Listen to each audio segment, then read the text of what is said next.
Monday turned into one of the most tense political days in recent months for William Ruto after youths flooded the streets to protest against the rising fuel prices and the increasing cost of living in Kenya. Demonstrations were witnessed in several towns, with angry Kenyans accusing the government of overburdening citizens with taxes and economic policies that have made life harder for ordinary wananchi. What made the protests even more intense was the reaction from opposition leaders, especially those linked to the Linda Kataba movement, who strongly condemned the situation facing Kenyans.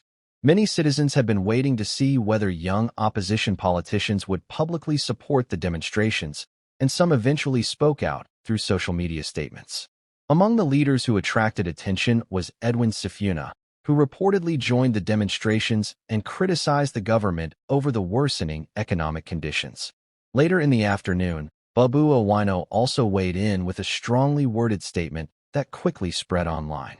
In his statement, Babu Owino argued that the continued increase in fuel prices was making life unbearable for ordinary Kenyans. According to him, the high cost of fuel has directly affected transport, food prices, and basic commodities, leaving many families struggling to survive from one day to the next.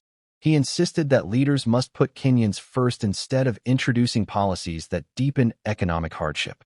Although Babu Owino did not directly call on people to take to the streets, many observers interpreted his message as support for the demonstrations. Political analysts noted that opposition leaders were being careful with their words because any direct call for protests could later be used against them politically or legally. Throughout the day, many Kenyans online questioned why several prominent opposition politicians did not physically join protesters on the streets the way veteran opposition leader Raila Odinga. As protests intensified across different towns, reports of deaths and injuries further escalated tensions among demonstrators. In Nakuru, anger spread rapidly after reports emerged that one protester had allegedly been shot dead during the demonstrations. The incident triggered emotional reactions from residents, many of whom accused security officers of using excessive force against unarmed civilians. The demonstrations in Nakuru quickly became more aggressive as angry youths poured into the streets demanding justice for the victim. Residents said they had never witnessed such intense protests in the area before, showing how deeply frustrated many people had become over the economic situation in the country. Another disturbing report came from Kakamega, where another individual was allegedly killed during the protests. These incidents fueled accusations against the police, with critics claiming that officers were targeting innocent citizens who were simply exercising their constitutional right to demonstrate. Videos shared online appeared to show chaotic scenes in several towns, with protesters running through streets while police officers attempted to disperse crowds using force. Some videos also sparked controversy after claims emerged that certain groups of civilians armed with clubs were working together with police officers during the demonstrations.